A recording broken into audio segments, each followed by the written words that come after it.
There is a road on the outskirts of Sleepy Hollow that no longer appears on any map. It surfaces only on Halloween night. Anyone who drives down that road never returns. Only the stench of gasoline and burnt leather lingers in the wind. They say, if you ever hear an engine rumbling in the dark, don't turn around. Because the driver before you is still sitting behind the wheel. Nis me. Fog smothered Sleepy Hollow so thick that every light turned to a dull blur. Halloween night was alive with laughter, pale masks, and cheap costumes glowing under street lamps. Yet, among the noise and color, Nolan Graves moved like a shadow. He hadn't come for the festival, but for an old newspaper headline from 1993. 6 cars vanish on an unnamed road, engines still running till morning. 30 years had passed, and the mystery had never been solved. The town tried to forget, but the faint scent of gasoline still clung to the air, as if it had never left.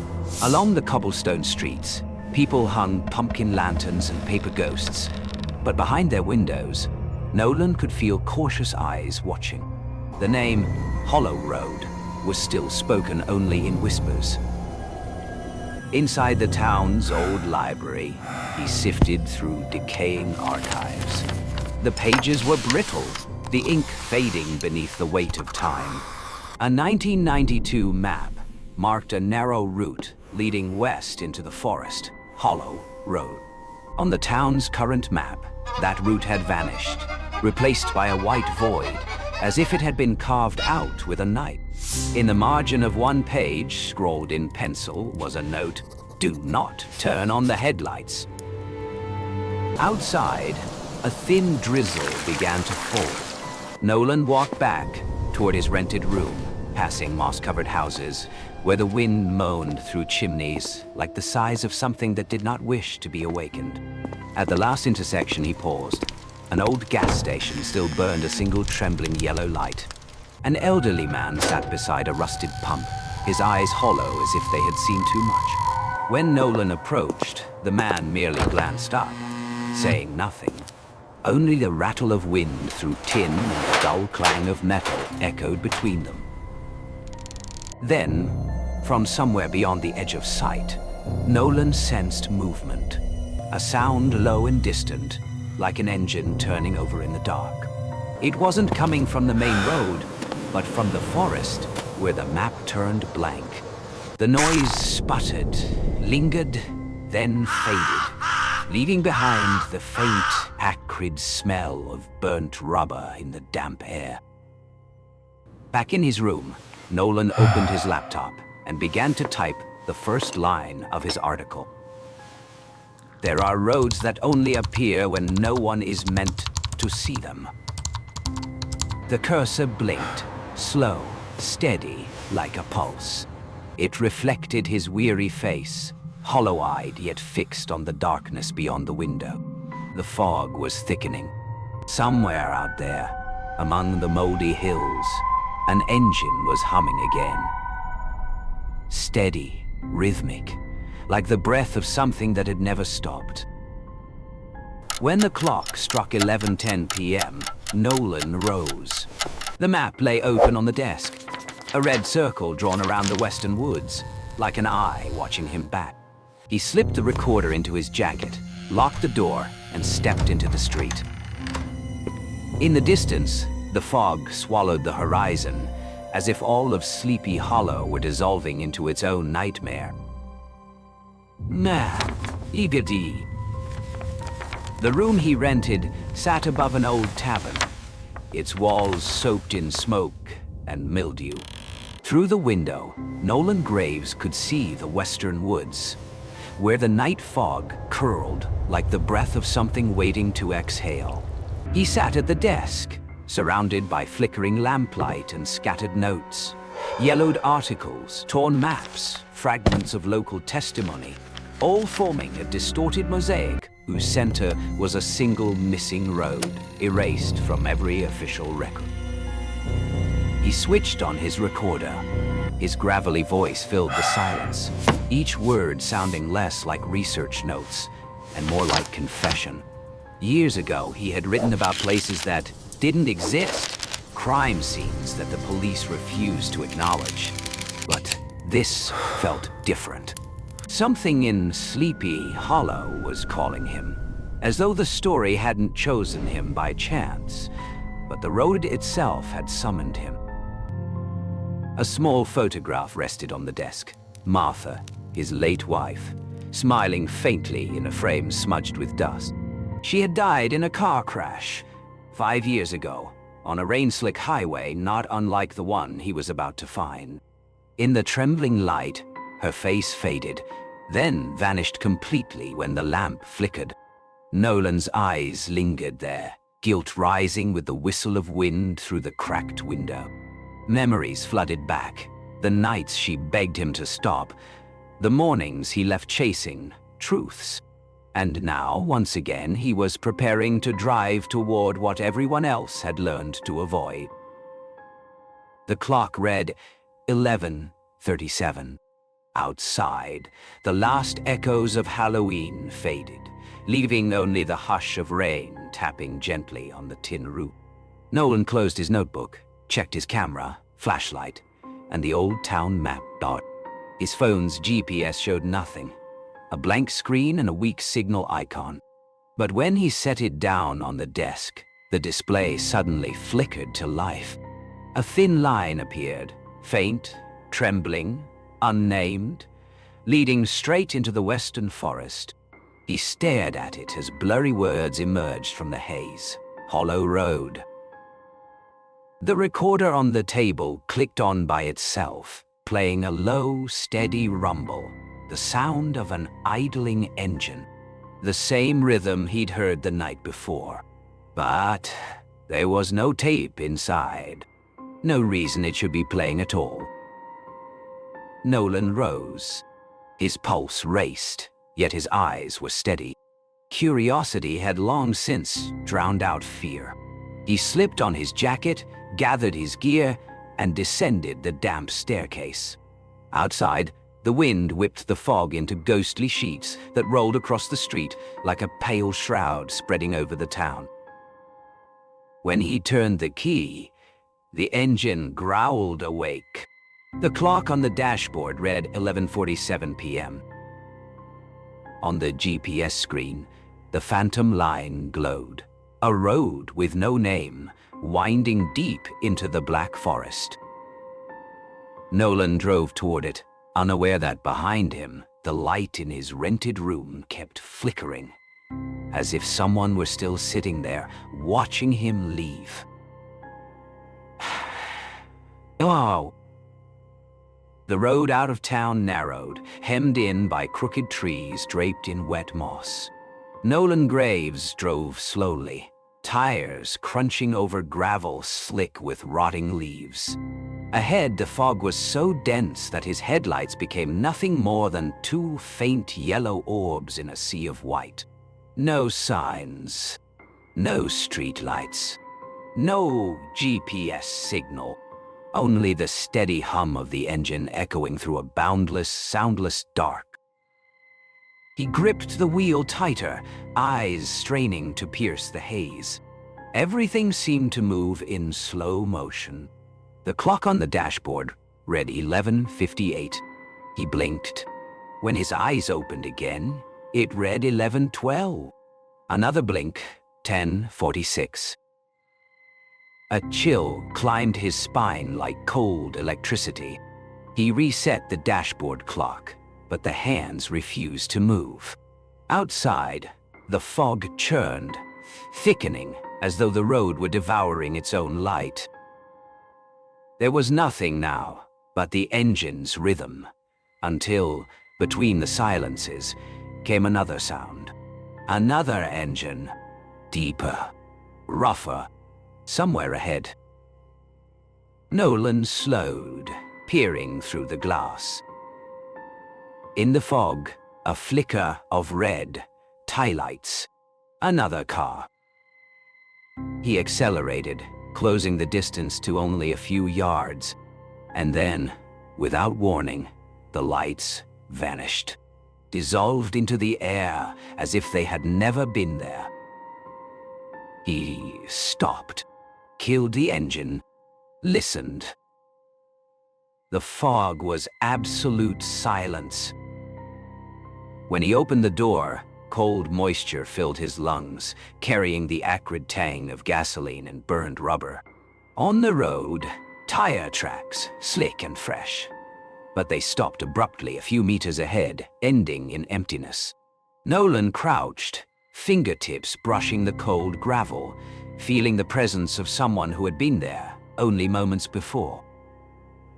From the mist, a shape emerged, a rusted, crooked road sign. The letters were nearly gone, buried under grime.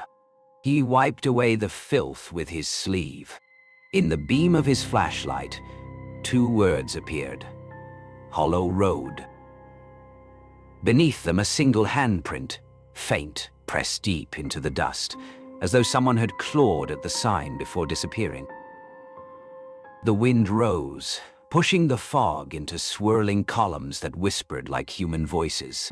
Nolan turned back to the car, heart hammering. Every instinct screamed to leave, but something darker inside, something he'd carried for years, urged him onward.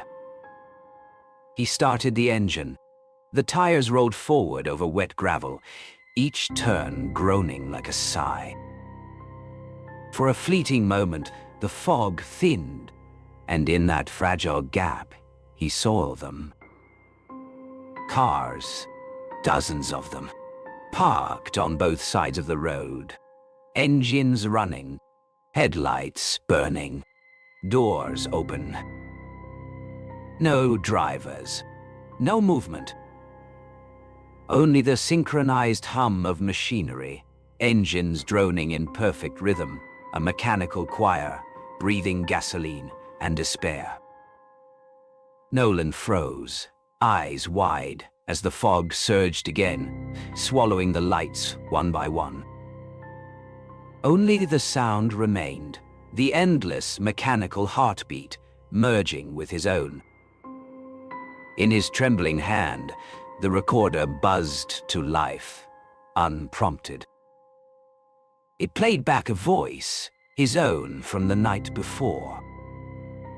There are roads that only appear when no one is meant to see them. The fog closed in from every direction, and for the first time, Nolan wasn't sure if he was still in the night, or trapped inside the memory of someone who had already vanished. Nudie.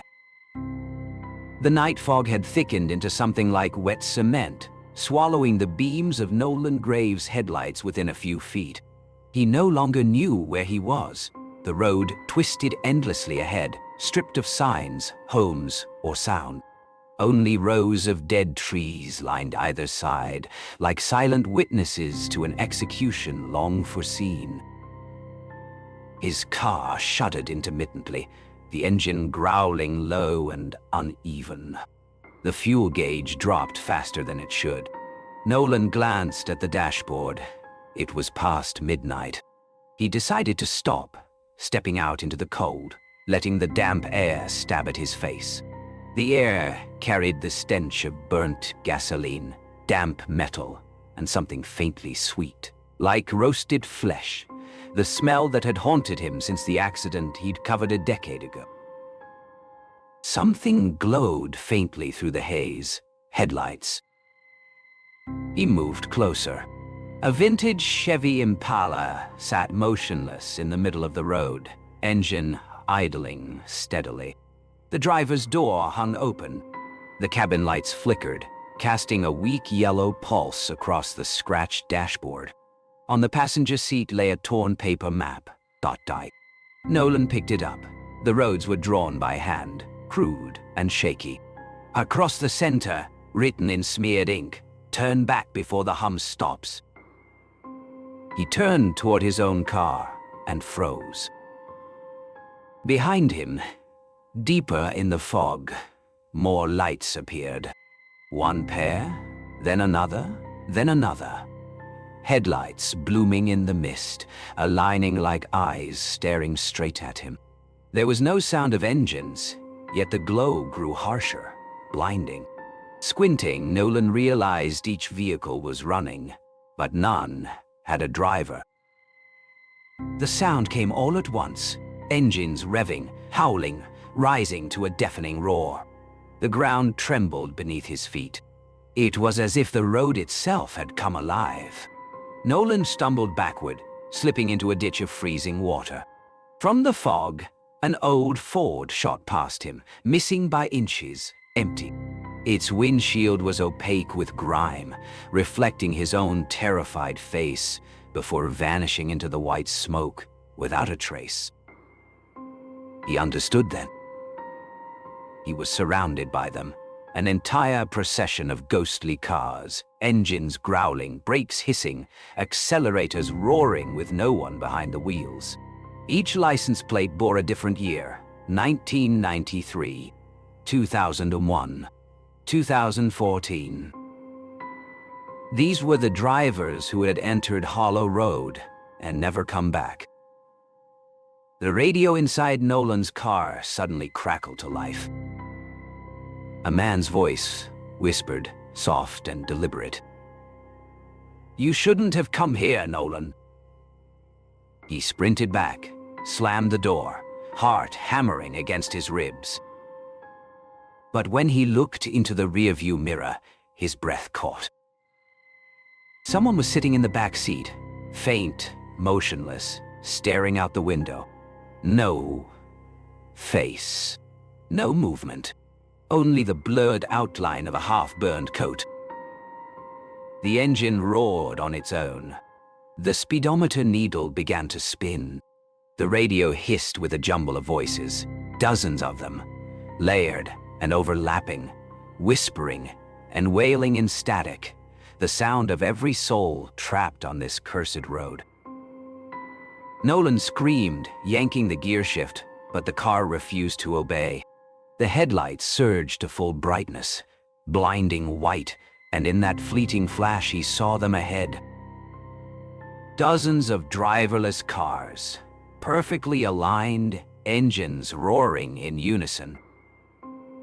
They were waiting for him.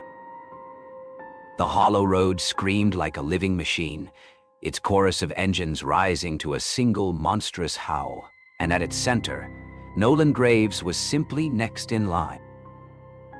"Now, ye, and ease in my eyes." The night wind sighed through the trees, like the breath of something that had lingered here too long. The fog hadn't lifted, it only thickened, heavier and colder. Nolan Graves sat behind the wheel, his hands clenched tight. The engine started on its own. He hadn't touched the keys.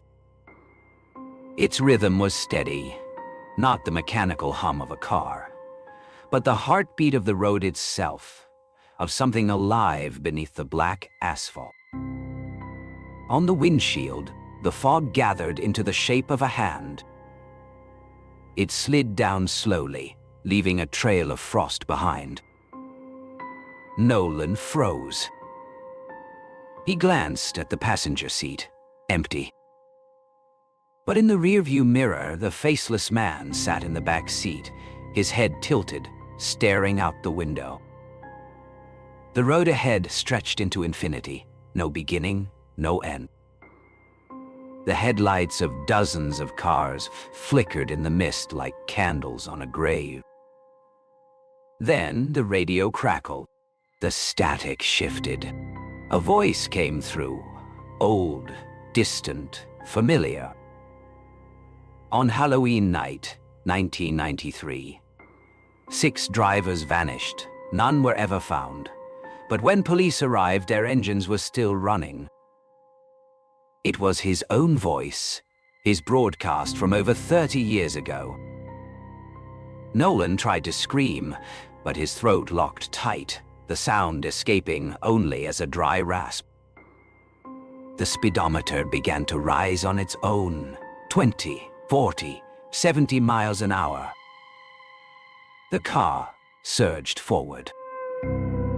Along both sides of the road, the ghostly cars moved in unison, forming a funeral procession of steel, all heading toward the heart of the fog, where even light could not survive.